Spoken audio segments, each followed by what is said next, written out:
मित्रों, जय श्री राम।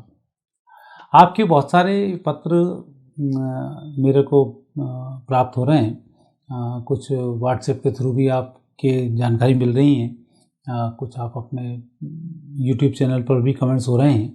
इसमें बहुत से साधक बहुत कुछ जानना चाहते हैं। जैसे 4 बातें यहाँ पर मुख्य भी मैंने ली हैं।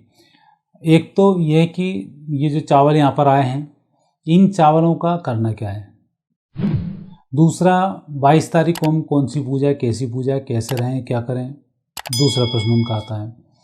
तीसरा, फिर उनका प्रश्न उठता है कि हम आजकल आपने देखा होगा, पेपरों में भी पढ़ रहे होंगे कि वहाँ के प्रतीक जो मॉडल है, राम मंदिर का मॉडल है, लकड़ी के मॉडल, बहुत सारे मॉडल मिल रहे हैं, लोग उनको खरीद के रख भी रहे हैं, उनका क्या करें।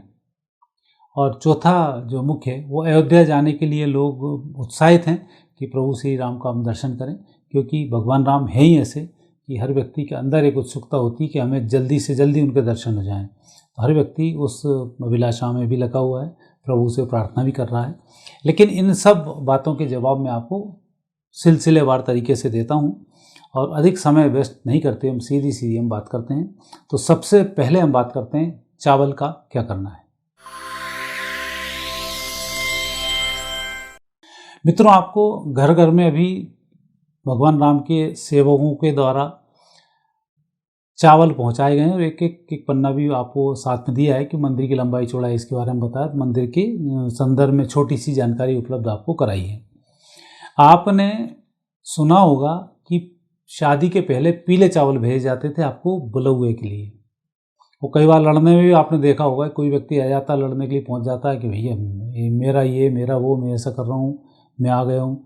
तो सामने वाला व्यक्ति बोलता, भैया तेरे को पीले चावल दे के बुलाया था क्या मैंने, तो खुद ही चला आया यहाँ पर लड़ने। तो जो पीले चावल दे के बुलाना, वो यही होता है कि हम पीले चावल किसी व्यक्ति को भेजते हैं तो मांगलिक कार्यों में आने के लिए वो निमंत्रण होता है।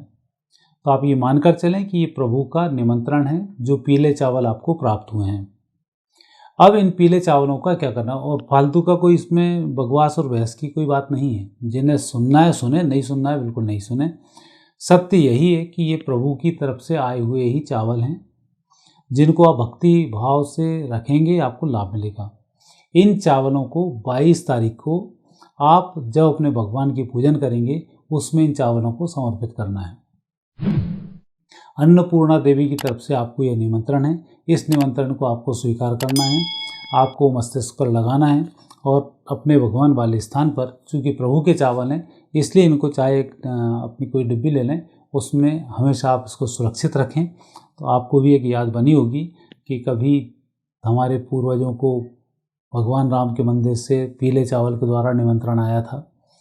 किंवदंती बन जाती हैं। जब 400 साल 200 साल बाद या 100 साल बाद देखोगे राम मंदिर में क्या हुआ था, तो लगेगा हमारे पूर्वज भी इसमें साक्षी थे। तो पीले चावलों को हमें स्थान देते हुए, प्रभु का निमंत्रण मानते हुए रखना चाहिए और उस दिन इन पीले चावलों के साथ साथ हमें भगवान की आराधना करनी चाहिए।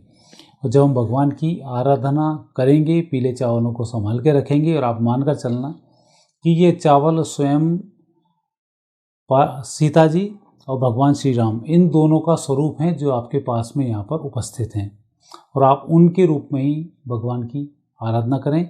इससे आपको धर्म अर्थ काम मोक्ष की प्राप्ति अवश्य होगी। श्रद्धा बहुत आवश्यक है। दूसरा प्रश्न है 22 जनवरी को हमें क्या करना है। हर व्यक्ति तैयारी कर रहा है 22 जनवरी को अयोध्या जाने की, 22 जनवरी को पूजन पाठ करने की, 22 जनवरी को 11-12 बजे अपने भगवान की पूजन पाठ की।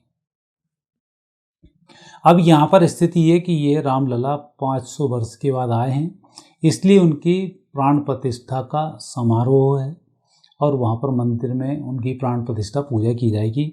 और उस पूजा का जो विशेष प्राण प्रतिष्ठा का मुहूर्त है वो 11:40 से 12:20 तक है। इसमें भी उन्हें 84 सेकंड निकाले हैं, जो 11:55 से लगभग शुरू में 12:04-5 तक हैं। तो उस समय तक ये पूजा होगी।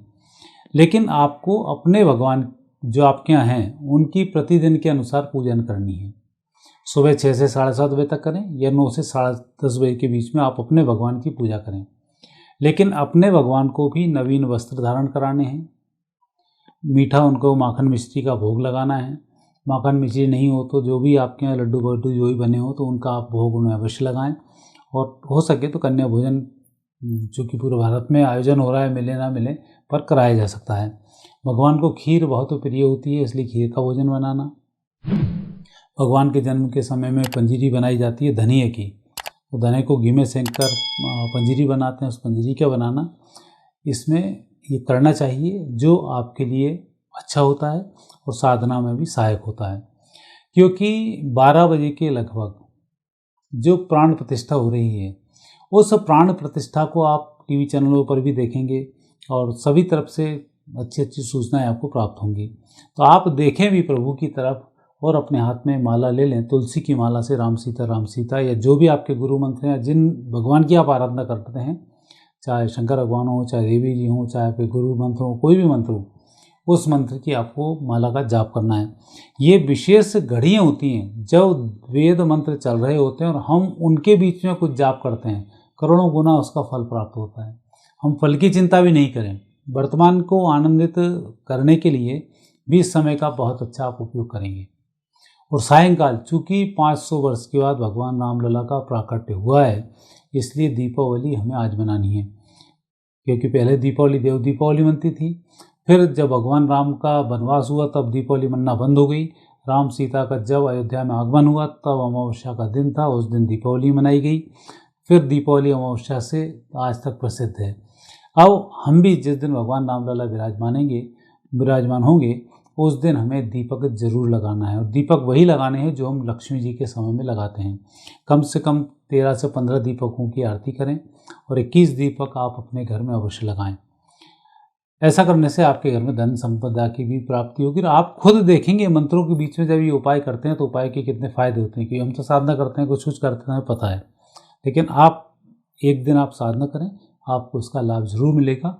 और आपको 22 तारीख के महोत्सव को इस प्रकार से मनाना चाहिए और हमेशा ही इस महोत्सव को इस प्रकार से ही, वैसे ही प्रभु कृपा है, हमेशा मनता रहेगा।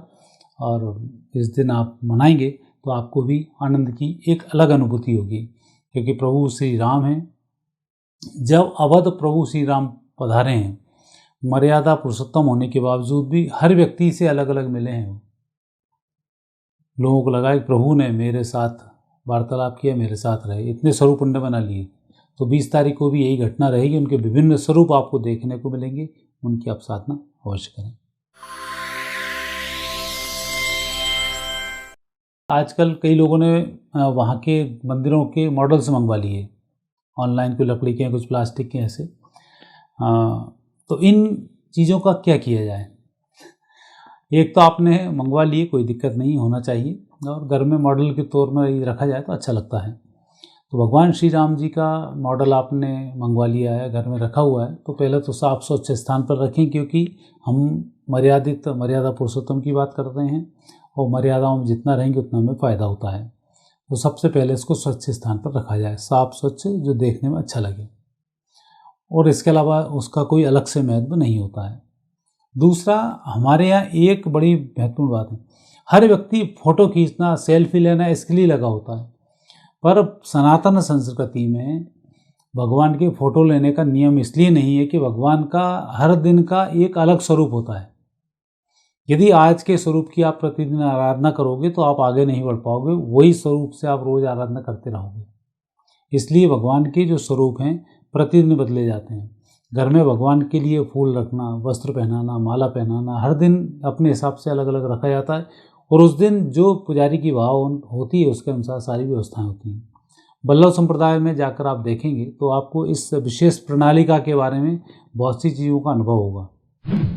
जैसे श्रीनाथ जी की सेवा होती है नाथों द्वारा में, उसमें आप देखें, आपको पता पड़ जाएगा। तो इसलिए भगवान के फ़ोटो वोटो नहीं रखने चाहिए ऐसे स्थान से लाके, क्योंकि वो उस दिन की छवि है जिस दिन आप पहुँचे थे, दूसरे दिन भगवान फिर बदल गए। तो इसलिए मानसी सेवा का विशेष महत्व होता है। और घर में लड्डू गोपाल या 2 दांतों वाले भगवान श्री राम धनुष बाण लिए हुए, उनकी आराधना व्यक्ति करनी चाहिए।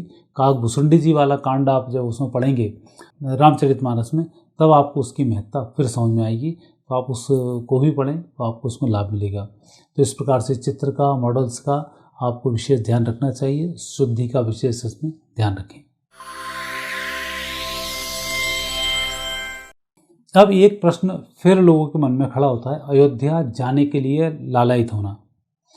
प्रभु के लिए लालायित होना तो बहुत आम बात होती है और व्यक्ति के अंदर एक क्यूरियोसिटी होना ही चाहिए कि मुझे प्रभु के दर्शन कब होंगे, कैसे होंगे, और मन उसमें रमा होना चाहिए। तो भगवान आपको दर्शन अवश्य देते हैं।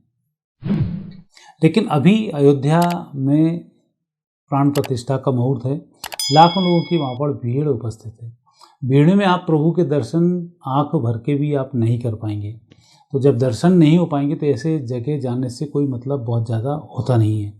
जब भीड़ कम होती जाए, आगे आप दर्शन करने जाएं, तो आपको इसका लाभ जरूर मिलेगा, क्योंकि अब तो प्रभु प्रतिष्ठित हो चुके हैं। अब उनका कोई बालवाका करने वाला नहीं है और अब हजारों हजारों वर्ष तक सनातन संस्कृति की ध्वजा फहराती रहेगी, इसमें भी अब कोई संदेह नहीं है। और आने वाला समय सनातन धर्म का है, सनातन धर्म की जय जयकार होगी। सभी लोग जितने भी धर्मी हैं सब सनातन धर्म में धीरे धीरे अपने आप ही कन्वर्ट होते जाएंगे। जैसे जैसे इसके बारे में अध्ययन करना शुरू करेंगे वैसे लाभ मिलेगा। वैसे तो मैं टीवी की डिबेट में देख रहा हूँ, कई सारे लोग जो रामायण की, महाभारत की और भागवत की बुराई करते थे, ऐसे लोग अब पढ़ पढ़ के चले आ रहे हैं टीवी डिबेट में। रोज़ दो कोई श्लोक बोल रहा है, कोई कुछ बोल रहा है। तो प्रभु ऐसे ही परिवर्तन करते हैं। जैसे मौर्य जी एक हैं नेताजी, उनने बड़ा बवाल खड़ा किया रामायण के बारे में, कई लोगों ने धर्म के बारे में ही बोल दिया। अब जब रीडिंग कर रहे हैं तो फिर ये सब परिवर्तन हो रहे हैं। गीता को कम से कम 250 लोगों ने ऐसे हैं जिनकी की लिस्ट है, जिन्होंने इसको अपनी अपनी भाषाओं में ट्रांसलेट करने की कोशिश की। वो पूरी ट्रांसलेट नहीं कर पाए, उससे पहले वो सनातन धर्म में के अंदर प्रवेश कर गए और उन्होंने अपने धर्म को छोड़ ही दिए। जैसे बहुत सारे नाम हैं। तो जब आप इस धर्म का अध्ययन करते हैं तो आपके सब चक्षु खुल जाते हैं और व्यक्ति सब कुछ छोड़ के फिर यहाँ आ जाता है कि धर्म एक है, वो है सनातन, बाकी सारे पंथ हैं। तो पंथ तो हमारे यहाँ भी बहुत सारे हैं। तो इसलिए अयोध्या जब आप जाएंगे तो शांतिपूर्ण वातावरण में आप वहाँ जाएं। रामनवमी पर जाने का विशेष वहाँ पर महत्व होता है। वहाँ पंचकोश की यात्रा होती है, 14 कोष की यात्रा होती है, 84 कोष की यात्रा होती है। 3 यात्रा वहाँ पर होती हैं। तो 84 कोष और पंचकोश की यात्रा तो गर्मी में करना संभव नहीं होती, थोड़ी शीत के समय में करें, दीपावली के आसपास करें तो बेहतर होता है। और अयोध्या की जो जगमग, अयोध्या के जो दर्शन दीपावली के कार्तिक मास के महीने में करना बहुत पुण्य माना जाता है। और जब भी अयोध्या दर्शन करने जाएं तो कुछ नहीं तो अयोध्या की परिक्रमा करें, थोड़ी सी आप में शक्ति है तो पंचकोशी परिक्रमा करें, और शक्ति है तो आपको 84 कोष की परिक्रमा वहाँ पर करनी चाहिए। तो इस प्रकार से अयोध्या जाने के लिए विशेष रूप से अभी आप जल्दबाजी न करें। अभी तो मंदिर का निर्माण भी बहुत कुछ भव्यता वहाँ पर बाकी है, और चूँकि मुहूर्त निकला जा रहा था और आने वाले 2-3 साल के बाद फिर ये मुहूर्त आता, तब तक बहुत देर हो जाती, इसलिए इस मुहूर्त में यहाँ स्थापना हो रही है। तो आप कुछ समय के बाद जाएंगे तो आपको आनंद कई गुना अवश्य आएगा। तो मित्रों, ये थे आपके प्रश्न और हमारे उत्तर, जो आपने जिज्ञासाएं भेजी थी। उन जिज्ञासाओं को हमने शांत करने का प्रयास किया। ये प्रोग्राम आपको कैसा लगता है कमेंट्स बॉक्स में कमेंट्स अवश्य करें। आगे फिर नए विषय के साथ आपसे भेंट होगी। मुझे आज्ञा दीजिए। नमस्कार।